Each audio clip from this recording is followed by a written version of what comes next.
Welcome, from me is a Samsung Galaxy A60, and today I'll show you a couple tweaks and tricks that you can do on this device. So starting off, we're going to begin with the smart pop-up view, which will allow you to open up notifications that you will get in a pop-up view. And to enable this, we will need to start off by going into the settings, and then under the advanced features, we'll have the smart pop-up view. And right here you'll have all the apps that are supported, or I assume every app that is on your phone actually, and simply just check the ones that you want to have working in the smart pop-up view. So probably all the messaging apps would be a good choice for this, although there's not very many of them, as you can see for me. And basically once you set them to enabled, I can just leave this up, and when you get a notification, aka for instance a text message from someone, you can simply tap on it and then it will open it up, and just quickly show you in this kind of view. So you'll be still able to do whatever you were doing in the background. So for instance, we could open up Chrome, as you can see, and you would be able to do whatever you were on here. And when you're done with this, you can just tap the home or back, I assume, one of them. But as you can see, when you tap on home, it changes into this app head, which can be moved around, basically like the Facebook Messenger has. And when you want to extend it, you just tap on it and brings it up again to the view. So yeah. And now to close it, it's actually a little bit different. You just have to click on the X right there.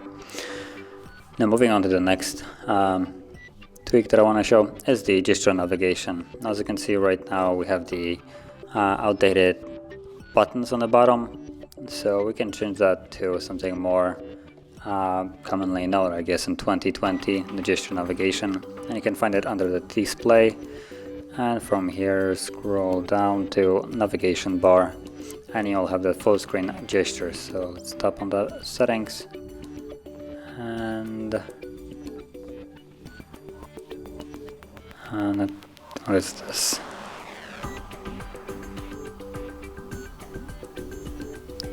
Oh, as for one hand mode, I don't really care. There we go. And you can see now that it's enabled, you have this little pill at the bottom. It's barely visible, it's right here. And the way it works, you swipe up on it and it goes home. You swipe up and hold, it goes to recent, and swipe from sides to go back. Now when you swipe from sides, you can see this arrow appear. So it's accessible from both of the sides, as you can see. So that's how you'd go back, home, like I said, and recent. Now it's fairly intuitive once you get the hang of it, and it works really well. And personally, I prefer this over the typical buttons. So moving on to another tweak, I guess, it would be the dark mode. So you can find it in the notification panel. You will have the toggle right here, dark mode. But if for some reason you don't see it right here, you can also find it under the settings, under display, and you'll have the toggle right here as well. And as you can see, it changes entire system to dark mode, including all the pre-installed apps. Now, not every app will be supported by this. Some apps that you will install from Play Store will most likely not be supported, assuming the developer didn't actually add this in there. But then, like you see, settings, it's fully supported. If you go to phone app, supported, messaging, even I believe Chrome. So everything goes into the dark mode that is pre-installed on the device, and just removes all the bright colors. And on top of that, the dark mode on this device will save a little bit of battery, because the display is a Super AMOLED, which means that any kind of pure black background, like for instance this one right here, is not being lit up, so the device doesn't need to light up the pixels behind it, thus removing the additional stress on the battery that it would have. Now keep that in mind, that the amount that you will gain from this is minuscule. It's not gonna basically go from lasting 1 day to lasting 5 days. It's just gonna give you maybe additional hour of battery life or so. So it's nothing really spectacular there. It's more of a visual change. And then moving on, we're gonna go into the game launcher, and as you probably seen, there we go, there's a couple of games already installed on here, and also as you see right now, they're in the app tray right now, so you can see them right here. And if you pop them onto the home screen, they'll be, well, on the home screen. And we also should have a game launcher, assuming we will enable it. So let's go into the settings, then advanced features, and let's look for the game launcher. So right here, I don't really see it at the moment. Oh, there it is. I'm not sure if it was here for the entire time or not, but once you have it right here, you can tap on it.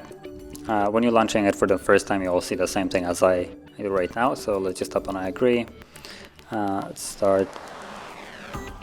You get this pop-up for you to be able to hide games on your home screen and app tray, and they will only be visible in the game launcher if you want that, which I kind of like it. And then it asks you if you want to create a shortcut on your home screen for this. Now I'm gonna cancel this, I don't really care about it, and then update later. It doesn't really matter, it's not important to what I'm showing. So from here, you can see if you pull up, you will have all the games that are installed on the device, and you can launch them from here. And also if we go back to our app tray, you can see that all the games from here are hidden now. And apart from the app actually hiding the games, it has a couple additional features, like for instance, I'm going to go into the settings, disregard the update. So you have save mobile data, don't autoplay video when Wi-Fi isn't connected, so it just helps you not use your cellular data. Hide games, so we already have done that. Show game notifications, you can disable that if you don't really care about these notifications, which I personally don't. They're sometimes really intrusive and annoying. Hide playtime, up notifications, get up notifications from game launcher. So this will allow you to, I believe, disable this. If you're playing any kind of game through the game launcher, it will disable the notifications from other apps, so you're not being interrupted by them. So from there we also have about game launcher and marketing information, so nothing really important there. Now we also have the mute, so game sound will be muted, but your phone volume won't change. So this is just for like gaming. Looks like there's something with Discord also, so link your Discord account to see what games your friends are playing. So it doesn't really add much here, I guess. But yeah, so through here, if you launch now the games, they will be boosted in performance a bit, and also at the moment, as it said, also mute the notifications of other apps, so you're not being interrupted.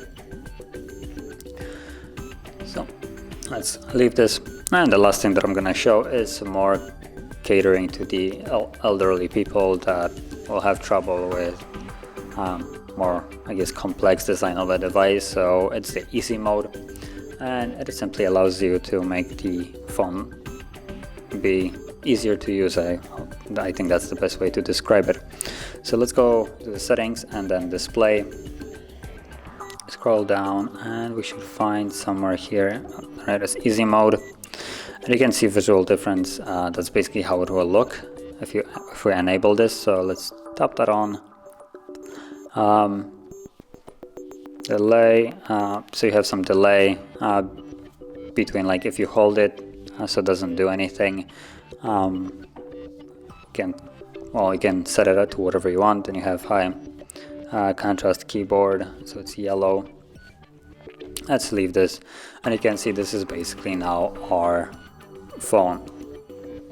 So certain parts still remain the same, as you can see, the notification panel, for example, but the app icons are huge. If you go into your app tray, they're huge. Also, certain parts of it, like the game launcher, are now disabled, so it's back to how it was before, so it doesn't hide apps. And I believe also if we go into the settings, The settings still look the same, but I believe right now it is on the biggest font, so there is a possibility that if you have a smaller one, it changes it to this one, but I might be wrong about that one.